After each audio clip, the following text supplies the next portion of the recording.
ప్రగతి రథ చక్రాన్ని లాభాల దిశగా పరుగులు పెట్టించేందుకు ప్రణాళికలు సిద్దం చేస్తోంది తెలంగాణ ప్రభుత్వం. దీనికి సంబంధించి ఇవాళ సీఎం కేసీఆర్ కీలక సమీక్ష నిర్వహించబోతున్నారు.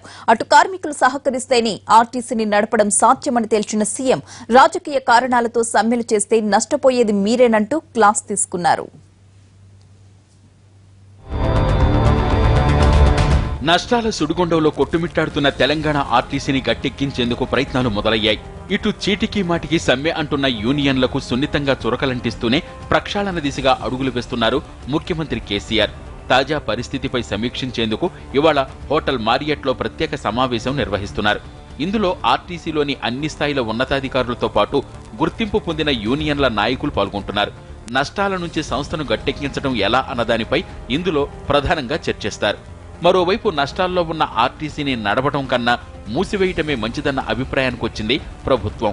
కార్మికుల సహకారం ఉంటేనే అభివృద్ధి సాధించడం సాధ్యమని, లేదంటే సంస్థను వదులుకోవడమే ఉత్తమమని అన్నారు సీఎం కేసీఆర్. రాజకీయ కారణాలతో ఉద్యోగులు సమ్మె చేస్తే కఠిన నిర్ణయాలు ఉంటాయన్న సంకేతాలు పంపారాయన. ఆర్టీసీ నష్టాలపై లోతుగా అధ్యయనం చేయాల్సిన అవసరం ఉందని గుర్తు చేశారు.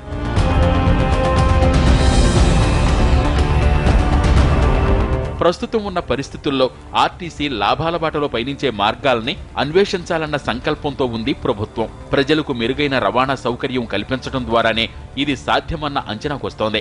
అటు ప్రభుత్వానికి పన్నులు చెల్లిస్తున్న ప్రైవేటు ట్రావెల్స్ లాభాల బాట పడుతుంటే, ఇటు రాయితీలు పొందుతున్న ఆర్టీసీ ఎందుకు నష్టపోతుంది, దానికి కారణాలేంటన్న దానిపై కూడా విశ్లేషిస్తోంది టీ సర్కార్.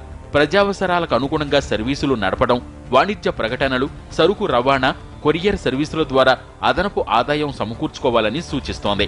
వీటితో పాటు 10 నుంచి 15 మంది ప్రయాణికులు పట్టే బస్సుల్ని కూడా నడిపితే ప్రయోజనం ఉంటుందన్నది సర్కార్ మాట. ఈ అంశాలన్నింటిపై ఇవాల్టి సమావేశంలో ఆర్టీసీ అధికారులతో సీఎం కేసీఆర్ చర్చించనున్నారు.